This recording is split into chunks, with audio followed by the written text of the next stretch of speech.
Hello കൂട്ടുകാരെ, നമസ്കാരം.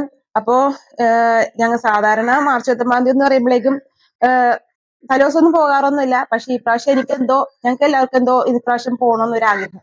അത് കാരണം ഞങ്ങൾ എല്ലാവരും കൂടി സോറി മറന്നുപോയി. അപ്പൊ അത് കാരണം ഞങ്ങൾ എല്ലാവരും എന്ന് വെച്ചാൽ പിള്ളേര് വന്നില്ല എന്ന് പറഞ്ഞു. അപ്പൊ ഞങ്ങൾ രണ്ടുപേരും കൂടി കണ്ണമാലി പള്ളിപ്പോണ എന്നാണ് കാണിക്കുന്നത്. പിന്നെ അതേപോലെ ഇനിയിപ്പൊ ഗ്യാസിന്റെ ഒക്കെ കുറച്ച് വിഷയമൊക്കെ വന്നേക്കണ കാരണം ഇപ്പൊ വിറക് കൊണ്ടാണ് കത്തിക്കണെന്നൊക്കെ എല്ലാവർക്കും അറിയാലോ. അപ്പൊ അതൊക്കെ ഒന്ന് കാണിച്ചു തരാനും അതിന്റെ ഒരു എക്സ്പീരിയൻസ് എന്തൊക്കെയാണെന്ന് ഞങ്ങൾക്കും അറിയാൻ പാടില്ല. അപ്പൊ നിങ്ങൾക്കായിട്ട് പങ്കുവെക്കാൻ വേണ്ടിയുള്ള ഒരു വീഡിയോസ് ആണ് ഇപ്പൊ ചെയ്യാൻ വേണ്ടി പോണത്. ഗൈസ്, അപ്പോ ഞങ്ങള് കണ്ണമാലിപ്പള്ളിയുടെ ഫ്രണ്ടിലാണ് വന്നിരിക്കുന്നത്. അത്യാവശ്യം നല്ല തിരക്കാണ് കേട്ടോ. എല്ലാ സ്ഥലത്തു നിന്നൊക്കെ ആൾക്കാർ വരുമെന്നാണ് ഞങ്ങൾ കേട്ടിട്ടുള്ളത്. പല സ്ഥലത്തു നിന്നൊക്കെ ആൾക്കാർ വന്നിട്ട് ഇവിടെ ആ പന്തലിൽ തന്നെ കിടന്നുറങ്ങിയിട്ട് പിറ്റേ ദിവസത്തെ നേരത്തെ സദ്യ കഴിച്ചിട്ടാണ് എല്ലാരും വീട്ടിലേക്ക് പോകുന്നത്.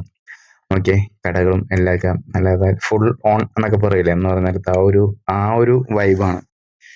ഞങ്ങളും അങ്ങനെ ആദ്യമായിട്ട്, അതായത് ഞങ്ങളുടെ ഞാൻ എന്താ പറയാ പറയാന്ന് വെച്ച് കഴിഞ്ഞാല് ഇത്രയും നാളായിട്ട് ഇങ്ങനെ ഒരു എക്സ്പീരിയൻസ് ഇത് ആദ്യമായിട്ടാന്ന് വെച്ചാല്, ഞങ്ങൾ സാധാരണ കണ്ണമാലിപ്പള്ളി പോവാറുണ്ട്. ടീന വീഡിയോന്റെ ഇൻട്രോയിൽ പറഞ്ഞ പോലെ എന്ന് വെച്ച് കഴിഞ്ഞാല് സാധാരണ 19-ാം തീയതി ഞങ്ങൾ പോയിട്ട് ഉച്ചക്കത്തെ ഭക്ഷണം കഴിച്ച് മാത്രമാണ് തിരിച്ചു പോകുന്നതെന്ന് വെച്ചാൽ, അത് എപ്പോഴും പോകൂല. വെച്ചാൽ നേരത്തെ സദ്യ ഞങ്ങള് ചുറ്റുവട്ടത്തെ എല്ലാ പള്ളികളിലും ഉണ്ട്. അടുത്തടുത്ത എല്ലാ പള്ളികളിലും കുരിശുവരയിലൊക്കെ ഉണ്ട്. കുരിശുവരയിലത്തെ വീഡിയോ ഞാൻ ഒരു തവണ ഇതിൽ ചാനലിൽ അപ്ലോഡ് ചെയ്തിട്ടുണ്ടായിരുന്നു. അപ്പോ കണ്ണുവാലി പള്ളിയിൽ പോയിട്ട് വല്ലപ്പോഴൊക്കെ ഇങ്ങനെ കഴിക്കാറുള്ളായിരുന്നു. അപ്പൊ ഈ തലേ ദിവസം എന്റെ കൂട്ടുകാരൊക്കെ പറഞ്ഞിട്ടുണ്ട്, എടാ ഇവിടെ അടിപൊളിയാണ്. അപ്പൊ എന്റെ കൂട്ടുകാരൻ അവന്റെ വൈഫ് എല്ലാവരും കൂടെ പോയിട്ട് തലേ ദിവസം അവിടെ പോയി ഹെൽപ്പ് ചെയ്തൊക്കെ കൊടുക്കുമായിരുന്നു. അപ്പൊ ഞാനിപ്പോ എങ്ങനെ ഓർത്തുന്ന പിന്നെ ഈ ഒരു എക്സ്പീരിയൻസ് ഒന്ന് അറിയണമല്ലേ എങ്ങനെയാന്നുള്ളത്. അപ്പൊ അതിനുവേണ്ടി ഞാൻ പറഞ്ഞ നമുക്ക് തലേ ദിവസം പോയാലോ എന്ന് അങ്ങനെ ചോദിച്ചപ്പോ ടീന പറഞ്ഞ ഞാൻ റെഡിയാണ്. അപ്പൊ അങ്ങനെ വന്നു. അപ്പൊ അത് ആ കൂട്ടത്തില് ഇവിടുത്തെ പാചകങ്ങളൊക്കെ ചെയ്യുന്ന വീഡിയോ ഒക്കെ എല്ലാം കാണിക്കുകയും ചെയ്യാം എന്നൊക്കെ പറഞ്ഞു. അപ്പൊ ഇവിടെ വിറകിലാണ് സംഭവം എല്ലാം സെറ്റ് ആക്കി നോക്കി കണ്ട കുട്ടികളെ കൊണ്ടുവന്ന് പായസം റെഡിയാക്കിയിട്ട് തണുക്കാൻ വേണ്ടി കൊണ്ടുപോകണ കാണുന്നത്. അപ്പൊ ഇവിടെ വന്നപ്പോഴത്തേക്കും അത്യാവശ്യം നല്ല തിരക്കായി പോയി. ഞങ്ങള് രാത്രിയാണ് വന്നത്. അപ്പൊ അതിന്റെ രാവിലെ വന്നിട്ട് വെച്ചാൽ കുറെ കൂടെ ക്ലിയർ ആയിട്ട് അവരുടെ അടുത്തൊക്കെ ചോദിച്ചൊക്കെ നമുക്ക് വീഡിയോ ഒക്കെ എടുക്കാന്ന് വെച്ചാൽ ഗ്യാസിന്റെ ബുദ്ധിമുട്ടുള്ള ഒരു ടൈം ആണല്ലോ ഇപ്പൊ, യുദ്ധമൊക്കെ നടക്കണ കാരണം.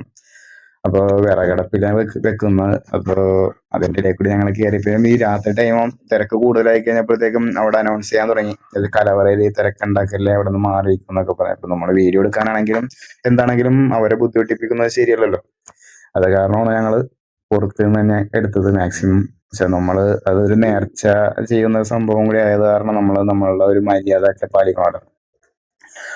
സംഭവം നമ്മള് ഇതിന്റെ ഇടയിൽ കൂടി അവർക്ക് കൂടി ഹെൽപ്പ് ഒക്കെ ചെയ്യുമ്പോഴത്തേക്ക് അതൊരു വേറൊരു വൈബാണ്. എന്ന് വെച്ചാൽ പല പല സ്ഥലത്തു നിന്നുള്ള ആൾക്കാര്, പല വീട്ടുകാര്, എല്ലാരും കൂടി ഒറ്റ വീട്ടുകാരെ പോലെ ചെയ്ത് ഒരു വലിയൊരു സദ്യ ഒരുക്കി എല്ലാവർക്കും കൊടുക്കുക എന്നൊക്കെ പറയണത് അതിന്റെ വലിയൊരു ആനന്ദം വേറെ നമുക്ക് കിട്ടാൻ പോകുന്നില്ല. കണ്ടോ, പായസം ചൂടാറാൻ വേണ്ടി വെച്ചിരിക്കുന്നതാണ് ഇപ്പൊ നേരത്തെ കണ്ടത്. അപ്പോ നിങ്ങൾക്കും ഇങ്ങനത്തെ ഒരു എക്സ്പീരിയൻസ് ഉണ്ടെങ്കിൽ താഴെ ഒന്ന് കമന്റ് ചെയ്യാൻ മറക്കരുതേ. നോക്കിയേ, കണ്ട പണ്ടത്തെ ഇതൊക്കെ കാണുമ്പോൾ നമ്മൾ പണ്ട്, അതായത് പറയാ ഒരു എന്താണ് 1800s മേളിലേക്കുള്ള ഒരു കല്യാണ വീടൊക്കെ ഓർമ്മ വരുന്നുണ്ടോ നിങ്ങൾക്ക്? പഴയ വിറകടുപ്പില് പാചകങ്ങളൊക്കെ ചെയ്തിട്ട് ഞാൻ ഇത്രയും വലിയൊരു ഇതില് പാചകം ചെയ്യണമെന്ന് ആദ്യമായിട്ടാണ് കാണുന്നത്. എന്റെ ലൈഫിൽ അങ്ങനെ അത്ര ഇത് എനിക്ക് തോന്നിയില്ല കണ്ടിട്ടുണ്ടെന്നുള്ളത്. അതുപോലെ തന്നെ തൊട്ടടുത്ത സ്റ്റേജില് അച്ഛന്മാരും മറ്റുള്ളവരൊക്കെ കൂടെ നടത്തുന്ന ഭക്തിഗാനമേള, അങ്ങനെ കുറച്ച് പരിപാടിയൊക്കെ അത് നടക്കുന്നുണ്ടായിരുന്നു.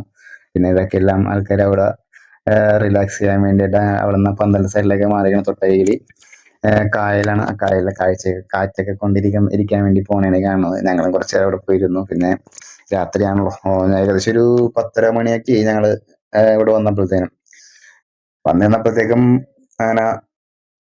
പിന്നെ ഇത് മെയിനായിട്ട് കാണിക്കുന്ന വെച്ച് കഴിഞ്ഞാല് നമ്മളുടെ നേർച്ച പായസം, അതായത് ടിന്നില് കൊടുക്കൂലേ, ആ പായസമാണ് ഈ റെഡിയാക്കി വെച്ചിരിക്കുന്നത് കേട്ടോ.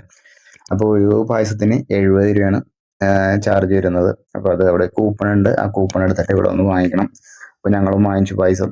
അപ്പൊ ഈ പായസമൊക്കെ ഇതിന് നേരത്തെ തന്നെ തയ്യാറാക്കി വെക്കണം, എന്നാലല്ലേ ഇതേപോലെ കൊടുക്കാൻ പറ്റുള്ളൂ. അപ്പൊ ഞാൻ ആദ്യം വിചാരിച്ചു ഇതൊക്കെ ഒന്നും വീഡിയോ എടുക്കാൻ പറ്റില്ല എന്നാ വിചാരിച്ചത്. ചോദിച്ചപ്പോ അവര് പറഞ്ഞു കയറി വീഡിയോ എടുത്തു എന്ന് പറഞ്ഞു. അങ്ങനെ വീഡിയോ എടുത്തു. ഈ കാണുന്നതാണ് നമ്മുടെ കണ്ണമാരി പള്ളി. പഴയ പള്ളിയാണ് കേട്ടോ. പഴയ പള്ളിയുടെ കോണി കാണുന്നത്.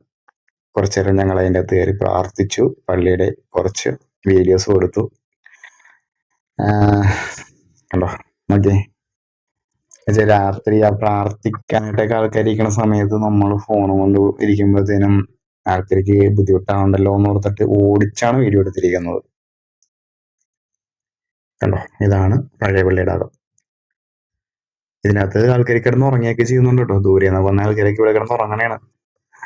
ബാക്കില് കുറച്ച് ആൾക്കാരൊക്കെ ആ ബെഞ്ചിൽ കിടക്കുന്നുണ്ടായിരുന്നു. ഗൈസ്, അപ്പൊ ഞങ്ങൾ ഇവിടെ ഇരിപ്പുണ്ട്. ഇത്ര നേരം വരെയും ഞങ്ങളെ കാണിച്ചില്ലല്ലോ. വളരെ നൈസായിട്ട് കയ്യിലുള്ള ഒരു ബജറ്റ് ഇടയിൽ വന്നു.